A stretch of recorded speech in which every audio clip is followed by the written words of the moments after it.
దళిత బంధు రెండో విడత నగదును తమ ఖాతాలో జమ చేయాలని డిమాండ్ చేస్తూ దళిత బంధు లబ్ధిదారులకు భద్రాద్రి కొత్తగూడెం జిల్లా చర్ల మండలంలోని అంబేద్కర్ సెంటర్లో చర్ల దళిత బంధు సాధన కమిటీ అధ్యక్షులు తడికల బొల్లబ్బాయి కార్యదర్శి కొప్పల నిరంజన్ ఆధ్వర్యంలో ఒక్కరోజు నిరాహార దీక్ష చేపట్టారు.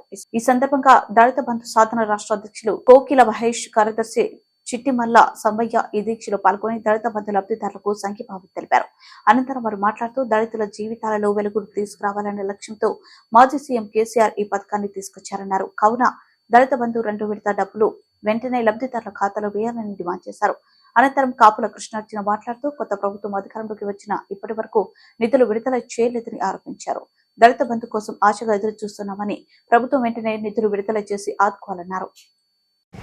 దళితుల అభ్యున్నతి కోసం, దళితుల సమస్యల మీద పోరాటం కోసం ఈ దళిత బంధు సాధన సమితి ఐక్య కార్యక్రమం నిర్వహించుకున్నాం.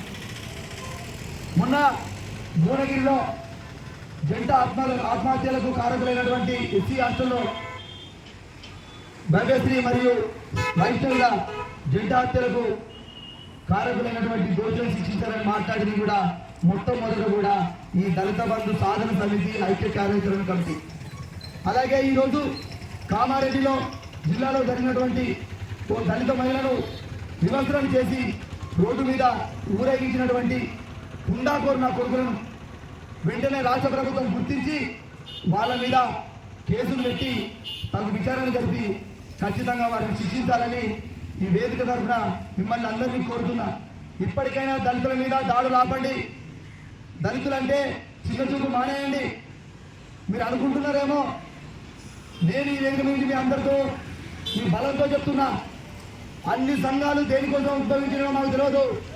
కానీ సంఘం ఉద్భవించింది మాత్రం ఖచ్చితంగా ఎవరైతే దళితుల మీద వివక్ష చూపుతారో, దాడిలో పాల్పడతారో, వారి అభివృద్ధి నిలబెడతారో వాళ్ళ ఖచ్చితంగా తెలియజేస్తూ అవకాశం ఒక్కరికి పేరు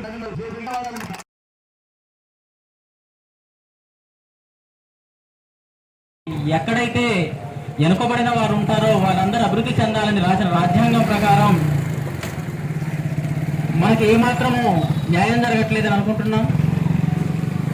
ఎందుకంటే ఎన్నో ప్రభుత్వాలు వస్తున్నాయి, ఎంతో మంది వస్తున్నారు, మన కట్టు తిప్పుకోవాలి, ఏదో చేస్తారు, పోతారు, వస్తున్నారు. కానీ ఏదో ఒక ప్రభుత్వం మన గోస పట్టించుకొని మన బతుకుల్ని బాగు చేయడానికి మన ముందుకు వస్తారు అని వచ్చే క్రమంలోనే ఏదో ఒక అనర్థాలు జరిగి మనకి చాలా అన్యాయాలు జరుగుతున్నాయి. ఇలాంటి సందర్భంలో మనకి ఎన్నో సంవత్సరాలుగా సాధనకై తెలంగాణ రాష్ట్రం సాధించి ఈ తెలంగాణ రాష్ట్రంలో ఉన్నటువంటి వెనుకబడిన కులాలందరికీ కూడా ఏదో ఒక రూపంలో వీళ్ళని అభివృద్ధి పరచాలని ఒక ప్రభుత్వం ముందుకు వస్తే కొంత మేరకు చేయగలిగింది. కానీ ఇంకా చాలామంది మన దళిత సోదరులు ఈరోజు దళిత బంధు ప్రోగ్రాం అనే ఒక ప్రభుత్వం ఈ స్కీమును ప్రారంభించి దీన్ని కొంత చేసే వరకు తర్వాత దురదృష్టవశాత్తు ఆ ప్రభుత్వం రాకుండా కొత్త ప్రభుత్వం వచ్చింది. అయినప్పటికీ ఆ కొత్త ప్రభుత్వం కూడా